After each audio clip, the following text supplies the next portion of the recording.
ये जो स्वच्छता अभियान चल रहा है उसमें दो तरह के स्वच्छता अभियान चल रहे हैं। एक भारत स्वच्छता अभियान चल रहा है और बिहार में लोहिया स्वच्छ अभियान चल रहा है। भारत सरकार जो पैसा देती है वो गरीबी रेखा से नीचे बसर करने वाले के लिए पैसा देती है और उससे पूरा कोई गांव ODF नहीं हो सकता है। और बिहार के मुख्यमंत्री श्री नीतीश कुमार जी ने बिहार में लोहिया स्वच्छ अभियान चलाने का फैसला लिया और राज्य में लोहिया स्वच्छ अभियान चल रहा है। उसमें जो गरीबी रेखा में से अलग भी हैं उनके घरों में शौचालय बनाने के लिए राज्य के खजाने से 12,000 रुपया देते हैं और गांव में जब सभी घर में शौचालय बनेगा तभी स्वच्छता अभियान सफल होगा। तो ये काम बिहार की सरकार कर रही है और बिहार के मुख्यमंत्री जी के निर्देश पर ऐसा काम हो रहा है। दूसरा जो अभी शुरू हुआ है, दूसरे फेज का जो कार्यक्रम है वो है ठोस एवं तरल अपशिष्ट प्रबंधन हो रहा है। तो स्वच्छता अभियान का दूसरा भाग शुरू हुआ है जिसमें घर घर से हम कचरा को उठाएंगे, घर घर में कचरा को संग्रह करेंगे और घर घर से उठाव करके हमारे स्वच्छता गृही स्वच्छता के कर्मचारी ले जाएंगे और पंचायत स्तर पर एक प्रोसेसिंग यूनिट बना रहे हैं, वहाँ पर उसका प्रोसेसिंग होगा। जो कचरा खाद के लायक होगा खाद में बेचा जाएगा, जो प्लास्टिक होगा उसको अलग से हम लोग अलग से उसको रखेंगे और अन्य तरह के जो उसके अंदर होंगे उसको अलग अलग चीज़ों को रख करके और उस पर हम लोग काम कर रहे हैं। तो राज्य में बिहार के हर एक प्रखंड में 2 पंचायत 3 पंचायत को लिए गए हैं और राज्य भर में ये काम हम लोगों ने शुरू कर दिया है। तो स्वच्छता अभियान चलेगा।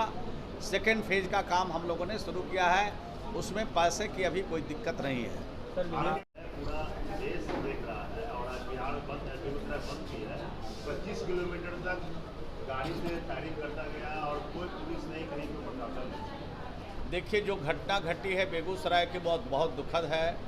उसकी जितनी भी निंदा की जाए बहुत कम होगी, लेकिन अगर कोई विक्षुब्ध व्यक्ति अगर कोई इस तरह की घटना करता हो और इस संदर्भ में यही बात सामने आ रही कि विक्षुब्ध व्यक्ति थे तो इस तरह की घटना करती है, आगे भविष्य में इस तरह की घटना नहीं हो इसके लिए सरकार ने सभी अधिकारियों को निर्देश भी दिया है और सख्त कार्रवाई करने का निर्देश दिया गया। अमेरिका ऐसे देश में होता है कि बीजेपी कह रही है जंगल राज आ गया। पुलिस प्रशासन का एक बार समाप्त हो गया है।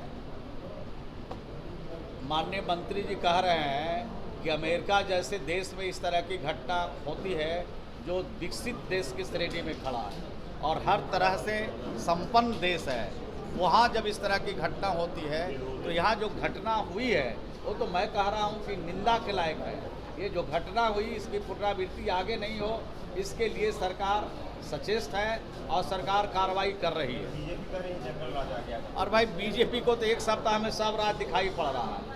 उनके साथ जब होते हैं तो मंगल राज रहता है और उनसे हटते हैं तो जंगल राज हो जाता है। मुख्यमंत्री जी ने तो कह दिया है तो जनता का राज है, ये तो जनता का राज है और जनता की चुनी हुई सरकार है तो जनता का राज है। देखिए, माननीय मंत्री जी ने जैसे बताया आपको कि घटना तो बिल्कुल निंदनीय है, लेकिन पुलिस छानबीन में लगी हुई है और जैसा कि सूचना अभी तक मिल रही है कि संभावना है कि जिस व्यक्ति ने या व्यक्तियों ने इस तरह को कांड को किया है तो विक्षिप्त हो सकता है।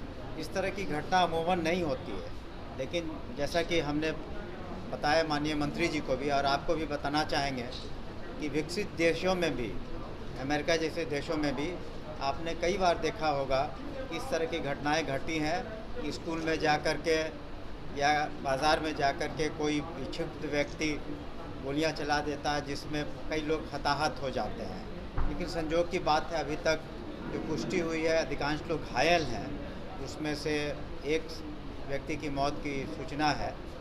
तो निश्चित रूप से पुलिस उसको गिरफ्तार करेगी और जो आगे की कानूनी कार्रवाई है ज़रूर करेगी। लेकिन सर सवाल यह उठ रहा है कि अगर 25 या 30 किलोमीटर तक बाइक चला करके 5 लोग लगातार गोलीबारी कर रहे हैं तो कहीं कुणाल यहाँ खड़ा रहा है, क्या पुलिस महकमा कमजोर? देखिए घटना तो घटी है, इसमें कोई शक नहीं। तो वहाँ पर सभी वरीय पदाधिकारी हैं। अगर कहीं भी पुलिस महकमे में कभी भी किसी घटना को लेकर जब समीक्षा की जाती है तो पुलिस ने क्या कार्रवाई की और क्या कार्रवाई नहीं की, क्या कमी रही, सारी बातों को देखा जाता है।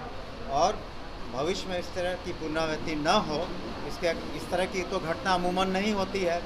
कोई इस तरह का व्यक्ति फायरिंग करता हुआ चला जाता है तो एक नई बात है, तो उसको नई तरीके से उसमें क्या उसके विरुद्ध क्या कार्रवाई होनी चाहिए, भविष्य में भी इस पर भी विहार करेंगे। ये समीक्षा का विषय है। अगर हम ये नहीं करें कि चूक है, हमने कहा ये समीक्षा का विषय है। जब समीक्षा होती तो सभी पहलुओं को देखा जाता है कि इसमें कब घटना घटी, कहाँ घटना घटी, किसकी ड्यूटी थी, कहाँ थी। ये तो जो वरीय पदाधिकारी गए हैं या पुलिस अधीक्षक निश्चित रूप से इसकी समीक्षा करेंगे। विपक्ष कह रहा है कि